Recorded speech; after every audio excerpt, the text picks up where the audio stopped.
Hi అండి. అందరూ ఎలా ఉన్నారు? బాగున్నారా? మేము కూడా చాలా బాగున్నామండి. అందరూ బాగుండాలి, అందులో మనమందరం కూడా ఉండాలని మనస్ఫూర్తిగా అయితే కోరుకుంటున్నానండి. అందరికీ హ్యాపీ న్యూ ఇయర్ ఫ్రెండ్స్.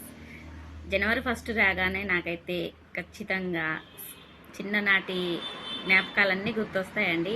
ఏంటంటే మేము ఒక 2 రోజుల ముందు నుంచే జనవరి 1 వస్తుందంటే గ్రీటింగ్ కార్డు కొనుక్కొచ్చుకొని మంచిగా మా ఫ్రెండ్స్కి ఎవరికైతే ఏమేమి ఇష్టమో ఫ్లవర్స్ కానీ, హీరోయిన్స్ కానీ, హీరోస్ కానీ, ఇంకా దేవుళ్ళు, ఇంకా ఏవైనా సరే దేవుళ్ళే కానీ ఎవరెవరికి ఏమి ఇష్టమో ముందుగానే కనుక్కొని అవే తీసుకొని వచ్చి మనం ఫ్రమ్ టు అనమాట.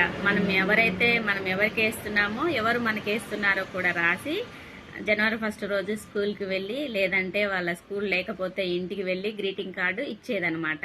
ఆ రోజులే వేరు. అయితే మా ఓన్ని గ్రీటింగ్ కార్డు తెచ్చుకోరా అంటే, గ్రీటింగ్ కార్డ్స్ అవి ఎలా ఉంటాయి అంటుండు.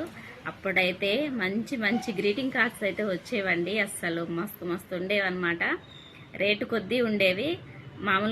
మామూలు అయితే మామూలు తక్కువ రేట్లో ఉండేవి, ఇంకా హై రేంజ్లో కూడా ఉండేవి అనమాట. గ్రీటింగ్ కార్డ్ అయితే చాలా చాలా బాగుండేవి. అసలు ఇప్పుడు అవి మరుగున పడిపోయాయి, ఎక్కడ అసలు కనిపించట్లేదు. చిన్న చిన్న డబ్బా కొట్లలో అయితే ఫుల్గా వచ్చేవన్నమాట. మీకు ఎంతమందికి గుర్తుందో, మీరు ఎలా వేసుకునే వాళ్ళో కామెంట్ చేయండి. అందరికీ మరొకసారి హ్యాపీ న్యూ ఇయర్.